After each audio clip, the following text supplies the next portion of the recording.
ஒரு செங்கலை கூட ஆட்ட முடியாது. தலைவனை யாராலையும் அழிக்க முடியாது. தலைவன் டாப்பில் உட்காந்துட்டான். அவர் எவ்வளோ கத்தி கத்தி பேசினாரோ அந்த கொஞ்சம் நாலேஜான பிச்சைக்காரன், அதனால தப்பிச்சுக்கிட்டார். இல்லை இல்லைங்க, படம் செம்ம தூள் கிளப்பிட்டார் தனுஷ். வேற லெவலில் ரியலிஸ்டிக்காக இருந்துச்சு எல்லாமே. அந்த சான்ஸே கிடையாது. ஓப்பன் டாக் எப்படி சொல்கிறது, அவர் ரியலாக நடிச்சிருக்காரு. இப்போ ஒரு பிச்சைக்காரன் நம்ம எப்படி ரியலாக நம்ம லைஃப்பில் நம்ம என்ன பார்ப்போமோ அதை அப்படியே ஸ்க்ரீன் பிளேயில் கொண்டு வந்திருக்காங்க. சூப்பராக இருக்குது. அதுக்கெலாம் செம ஒர்த்து செம்மையாக இருந்துச்சு. கடவுள் தரிசனம் இன்னைக்கு என் தலைவனை பார்த்துட்டேன். சூப்பராக பண்ணிடுறார் ப்ரோ. குறை சொல்கிற மாதிரியே இல்லை, குத்த காசுக்கு ஒர்த்து. 3 வேரியேஷனாக பண்ணியிருக்காங்க. ஆமாம், சூப்பராக இது படம். லாஸ்ட் ஹாஃப் தான் கொஞ்சம், ஃபர்ஸ்ட் ஹாஃப் ஸ்லோவாக எடுத்துன்னு போய் லாஸ்ட்டில் பயங்கரமாக முடிகிறான். சூப்பராக லென்த்துலாம் தெரியல ப்ரோ. படம் 2 ஹவர் மாரி தான் ஃபீல் ஆகுது. ஆனால் 3 ஹவர் போட்டுக்குது படம். ஆனால் 2 ஹவர் மாரி தான் ஃபீல் ஆகுது. பட் இன்னும் முடிச்சிடறாங்க பக்காவாக. அதுக்கு பேசினார்ல, அதுக்கு பேசுனது இந்த படம் செம்ம ஒர்த்து ப்ரோ. அவர் எவ்வளோ கத்தி கத்தி பேசினாரோ அந்த இப்போ படம் வச்சுக்கிறாரு குபேரா பயங்கரமாக இது படம். அதே டிரான்ஸ்ஃபர்மேஷன் எல்லாமே நினைச்சேன். கடைசி வரைக்கும் அவர் வந்து பிச்சைக்காரன் தான். அவர் கொஞ்சம் நாலேஜான பிச்சைக்காரன், அதனால தப்பிச்சுக்கிட்டார். இல்லை அப்படியே தெலுங்கு படம் மாதிரியே இல்லை, சூப்பராக இருக்குது. தமிழ் படம் மாதிரி தாராளமாக பார்க்கலாம். லென்த்துலாம் இல்லை. நாகார்ஜுன் நல்லா நடிச்சிருக்காரு. ராஷ்மிகா நைஸு. தனுஷ் சூப்பர். இது மாதிரி படம்லாம் பார்க்கணும். கண்டிப்பாக எல்லாரும் வந்து தேட்டரில் தான் பார்க்கணும். அப்படிலாம் இல்லைங்க, படம் செம்ம தூள் கிளப்பிட்டார் தனுஷ். நல்லா இருக்கு. தனுஷே நேரில் வந்திருந்தார், பார்த்தோம், சந்தோஷமா இருக்கு. படம் சூப்பர், பார்க்கலாம். அப்படிலாம் ஒன்றும் இல்லை, ஃபீலே இல்லைங்க. பார்த்துட்டே இருக்கலாம். தரமாக முடிஞ்சிடுச்சேன்னு கவலையாக இருக்கு. தலைவன் நம்ம என்ன கொடுத்தாலுமே அதில் வாழ்ந்து ஊர்ந்து மாஸ் பண்ணுவார் ப்ரோ. அதனால தான் ப்ரோ அங்கே இருக்காரு ப்ரோ, டாப்பில் இருக்காரு ப்ரோ.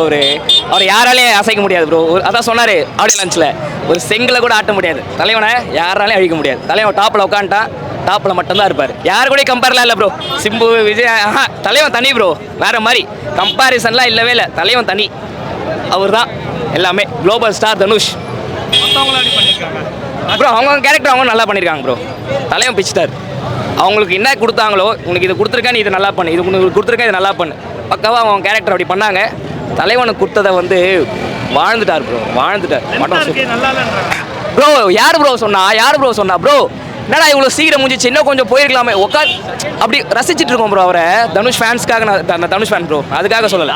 உண்மையாலே நார்மல் ஆடியன்ஸ்க்கே கண்டிப்பாக படம் பிடிக்கும் ப்ரோ, சீரியஸாக. என் ஃப்ரெண்ட்ஸ் இருக்காங்க, எனக்கும் அவங்களுக்கும் சண்டை நடக்குது. என்னை இப்போ நான் நல்லவன். இப்போ நான் எப்படி பேசுகிறேன்னா, அவங்கள வந்து பின்னாடி பேசுகிறேன். அவங்களுக்கு எல்லாம் தெரியுது.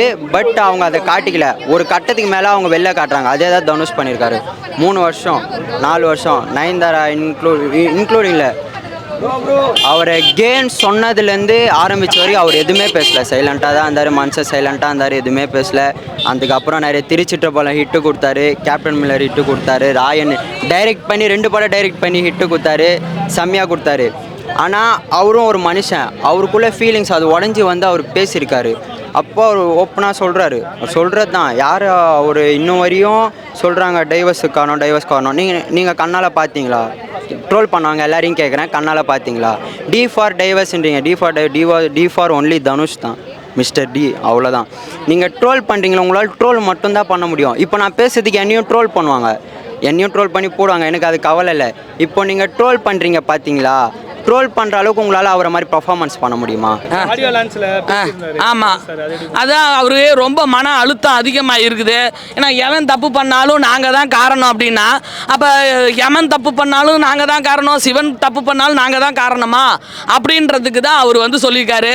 சிவா சிவாய போற்றியே நமச்சிவாயம் போற்றியே பிறப்பருக்கும் ஈசனே பொறுத்தருள் என் ஏகனே அப்படின்ற மாதிரி என் தம்பி பொறுத்தருள் சொல்லியிருக்கிறாரு.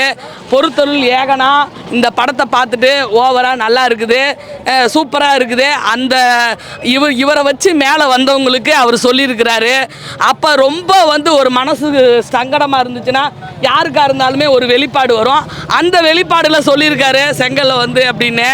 அதெல்லாம் நாங்கள் மறந்துடுவோம். அடுத்து கறி சோறு போட்டாங்கன்னா நாங்கள் எல்லாம் சாப்பிட்டுட்டு மறந்துடுவோம். நீங்களும் அப்படியே மறந்துடுங்க, எதையுமே புஷ் பண்ணி பெருசாக வேணாம். சில ஃபேன்ஸ் எப்படி சொல்லுவாங்கன்னா, எல்லாரையும் ஒரே மாதிரி பார்ப்பாங்க.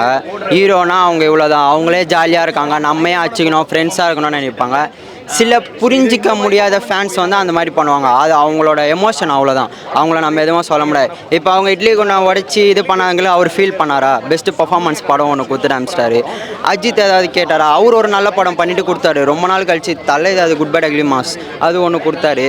நான் என்ன சொல்கிறேன்னா, ஹீரோ கிட்ட இந்த பிரச்சனை இல்லை, ஃபேன்ஸ் கிட்ட தான் அந்த பிரச்சனை இருக்குது. புரிஞ்சுன்னு நடந்துக்குவாங்க, அவ்வளோதான். பிரித்து என் தலைவன் மாசு, என் தலைவன் மாசு.